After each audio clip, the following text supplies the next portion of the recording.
Hi there, my name's Tyler Steed, and I'm here to clear the name of a game near and dear to my heart, which has been a central pillar of support in this awful pandemic.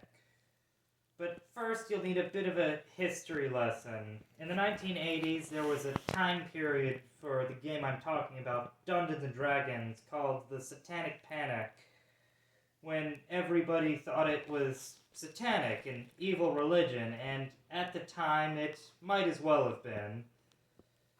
But that's a story for another time. I'm here to prove that it is, in the modern day, neither religious, for it's neither good nor evil. I'm here to shine a light on this wonderful role-playing game and what it really is in the modern day. And to do so, first I'll define what a religion is. And then, after that, I can use it to tell you why it's not religious, for good or evil.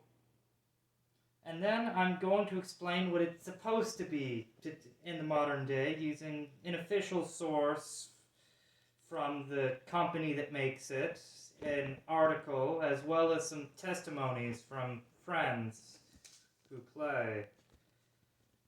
And the reason I think it's important that I speak of this is because it's been a central point of my life for the past year or so, and I've been a dungeon master for the last 8 months, running over 30 games and spending at least 200 hours of combined playtime and prep time. But I digress to my first point. What makes up a religion? Firstly, a religion is a set of beliefs, teachings which are believed by its followers. And in the West, at least, it often centers around a deity or group of deities and their nature, who they are, what they are, how they interact with the world, etc. And often these beliefs are, they're believed. Even though they often have little basis in logic, they're thought of rationally by its believers, just like they would math or science. Some are bad, some are good. And, that begs the question, is Dungeons & Dragons currently religious? In short, the answer is no.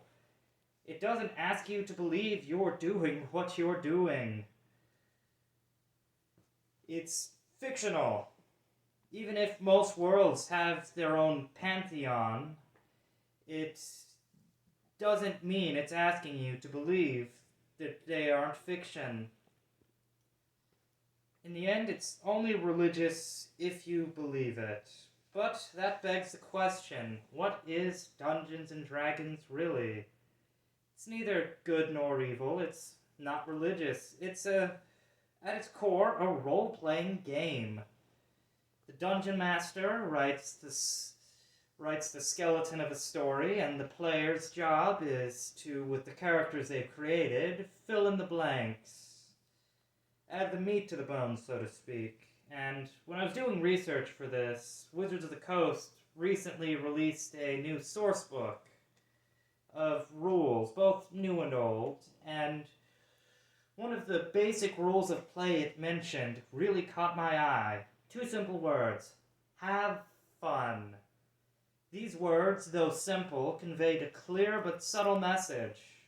It's a game. The goal is to have fun, to escape from reality. Not to pretend it's reality.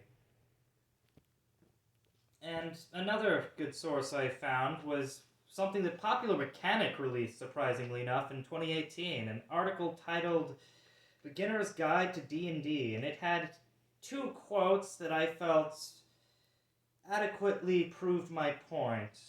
Firstly, at its core, D&D is a group storytelling game.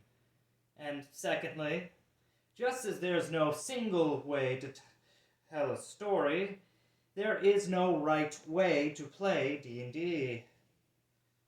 And that proved my point that it's different for everybody.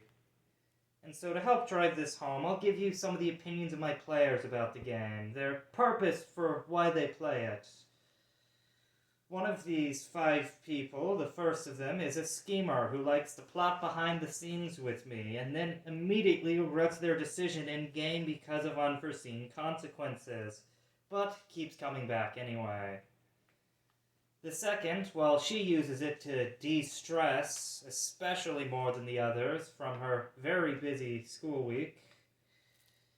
And the third and fourth do it mostly for the camaraderie, for the fun to be had, both and out of character. And the fifth, though he hasn't gotten to play yet, I'm sure he's already quite excited. After creating his character and its backstory. What my point is, it's different for every person. It has different meaning, different purpose. So, let's go over what I told you all today. First, a religion is a set of beliefs. If you don't believe it, it's not a religion, is it? And because of that, Dungeons & Dragons is not religious. It's not asking you to believe. And finally, it has different meanings in everyone's heart. It's a game where a group tells a story together. Now, look back on the important things in your life and ask yourself, what do you think about these things? And then think about, what do other people think about these things? Whether you know them or not, just because to get perspective sometimes, you have to understand the possible opinions of others. And in the end, even if a hater's gonna hate, sometimes it's just satisfying to prove them wrong.